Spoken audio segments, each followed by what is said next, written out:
তিতাস একটি নদীর নাম। লিখেছেন অদ্বৈত মল্লবর্মণ। অদ্বৈত মল্লবর্মণ 1914 সালের 1 জানুয়ারি তৎকালীন কুমিল্লা জেলার অধীনে ব্রাহ্মণবাড়িয়া মহকুমার গোকর্ণঘাট গ্রামে জন্মগ্রহণ করেন। আজকে আমরা অদ্বৈত মল্লবর্মণের তিতাস একটি নদীর নাম উপন্যাসটি পাঠ করব। তিতাস একটি নদীর নাম। তার কুলজোড়া জল, বুক ভরা ঢেউ, প্রাণ ভরা উচ্ছ্বাস, স্বপ্নের ছন্দে সে বহিয়া যায়। ভোরের হাওয়ায় তার তন্দ্রা ভাঙে, দিনের সূর্য তাকে তাতায়, রাতের চাঁদ ও তারারা তাকে নিয়ে ঘুম পাড়াইতে বসে, কিন্তু পারে না।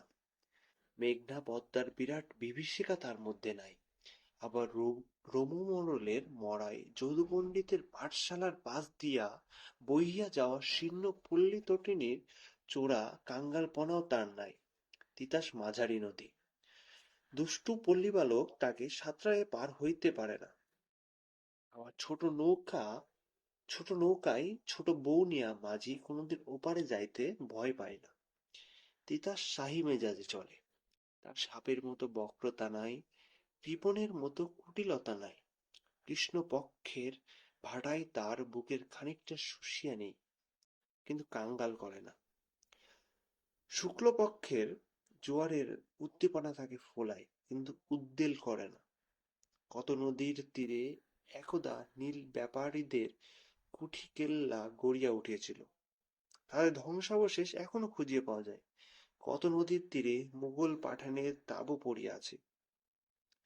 মগদের ছিপ নৌকা রক্ত লড়াইয়ে মাতিয়াছে। উহাদের তীরে তীরে কত যুদ্ধ হইয়াছে। মানুষের রক্তে, হাতি ঘোড়ার রক্তে সে সব নদীর জল কত লাল হইয়াছে। আজ হয়তো তারা শুকাইয়া গিয়েছে, কিন্তু পুঁথির পাতায় রেখ কাটিয়া রাখিয়াছে। তিতাসের বুকে তেমন কোনো ইতিহাস নাই, সে শুধু একটি নদী। তার তীরে বড় বড় নগরী বসানো নাই। সওদাগরের নৌকারা পাল তুলিয়া তার বুকে বিচরণ করতে আসে না।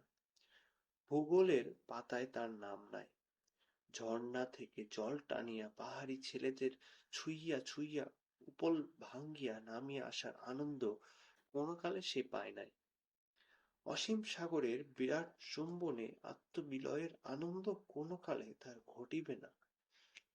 দুরন্ত মেঘনা নাচিতে নাচিতে কোন কালে কোন অসতর্ক মুহূর্তে পা ফসকাইছিল, বা তীরটা একটু মচকাইয়া গিয়া ভাঙ্গিয়া যায়, স্রোত আর ঢেউ সেখানে প্রবাহের সৃষ্টি করে। ধারা সেখানে নরম মাটি খুঁজিয়া কাটিয়া ভাঙ্গিয়া দুমড়াইয়া পথ সৃষ্টি করতে থাকে।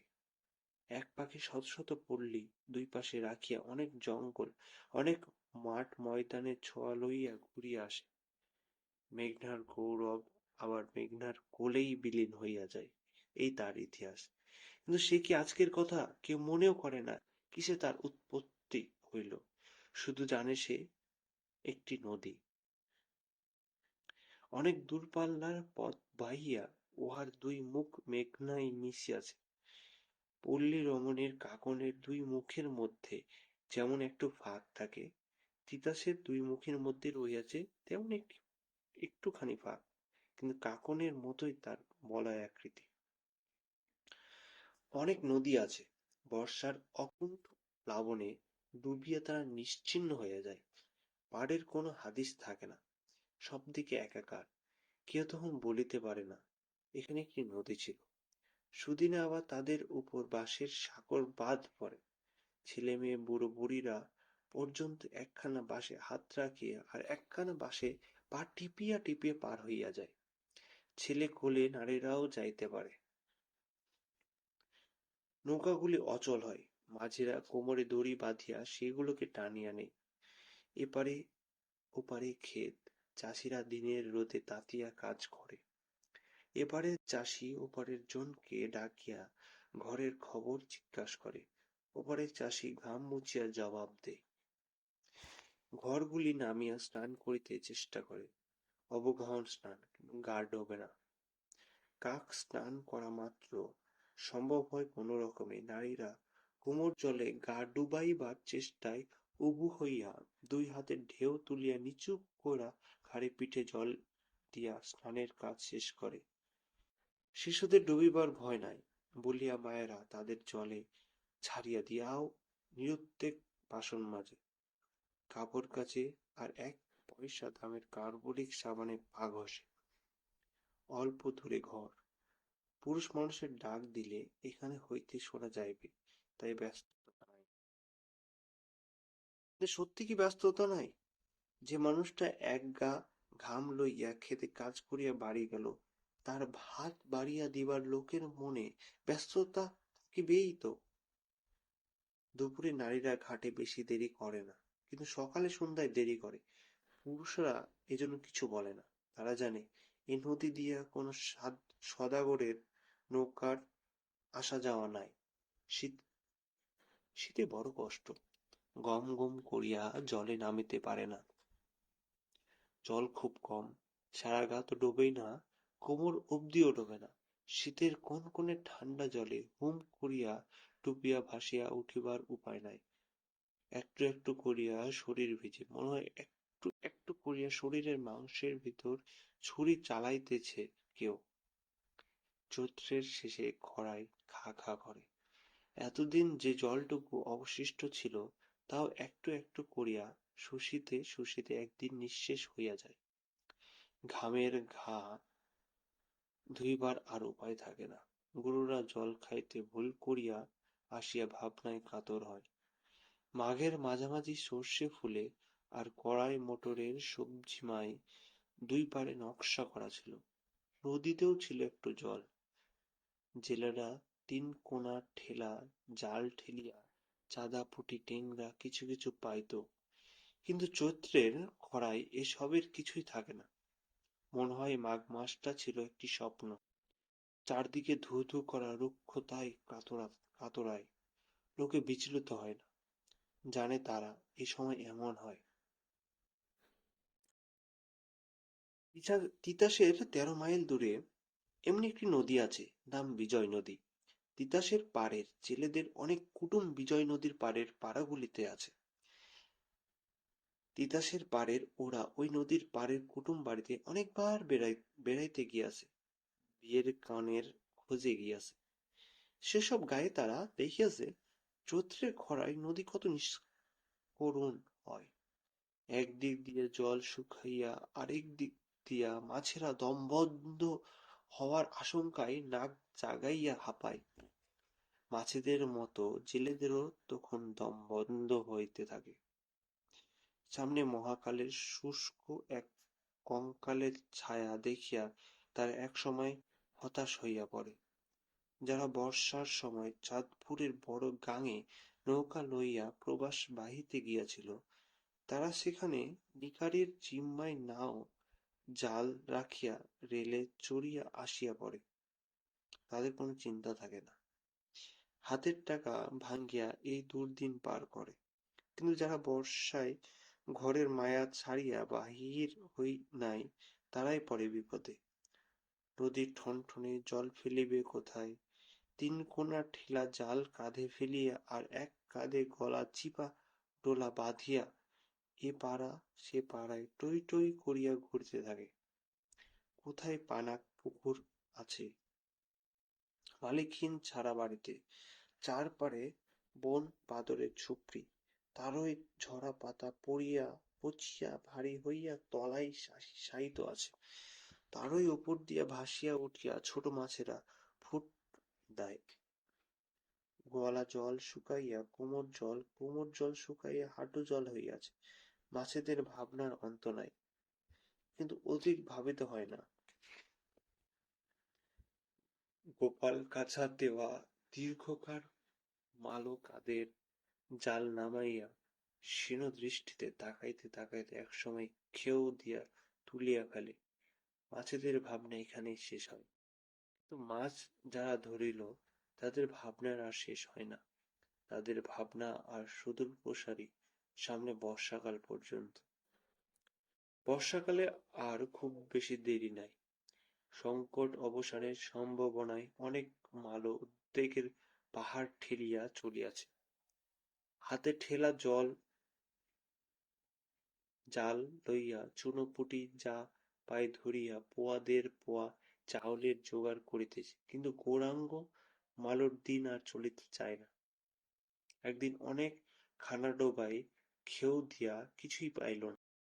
নামিলে নামিলে টগ বগ করিয়া পচা জলের ভুরি ভুরি উঠে, আর কেউ দিলে ৩-৪টা ব্যাঙ জাল হইতে লাফাইয়া এদিক ওদিক পড়িয়া যায়।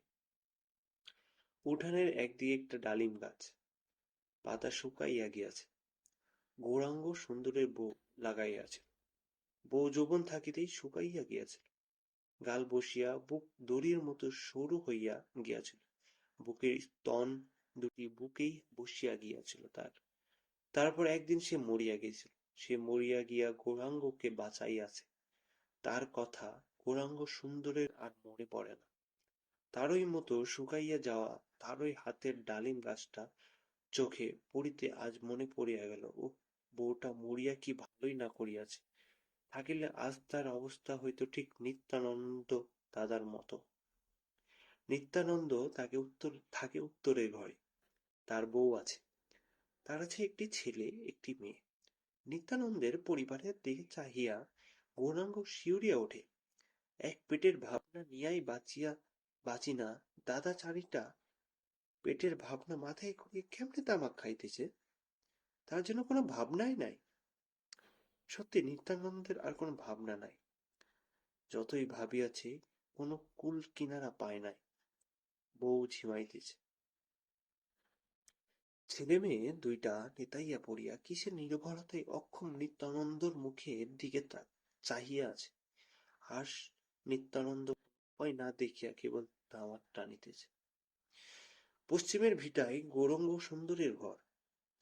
ডালিম গাছে কাঁধের জাল ঠেকাইয়া দিয়া ডোলাটা ছুঁড়িয়া ফেলিল দাওয়ার একদিকে। দক্ষিণ পূর্ব দিকের ভিটা খালি। তাদের দুই কাকা থাকিত। এক কাকা মরিয়া গিয়াছে এবং তার ঘর বেচিয়া তার শ্রাদ্ধ করিতে হইয়াছে। আরেক কাকা ঘর ভাঙিয়া লইয়া আরেক গায়ে ছাড়িয়া গিয়াছে। গৌরাঙ্গ অকারণে খেকাইয়া উঠিল। খালি তামক খাইলে পেট ভরব? কি খাও তবে? না, চল যাই ভোধাইয়ের বাড়ি। লোকটার কেবল পেটই শুকায় নাই, মাথাও শুকাই গিয়াছে। নয়নপুরে বোধাই মালো, টাকায় সব মালোদের চেয়ে বড়। বাড়িতে ৪-৫টা ঢেউ টিনের ঘর। দুই ছেলে রোজগারি লোক, বোধাই হাতির মতো মোটা ও কালো, শরীরও হাতির মতো জোর। তার কারবার অন্য ধরনের। বড় বড় দিঘি ইজারা নিয়া মাছের পোনা ফেলে।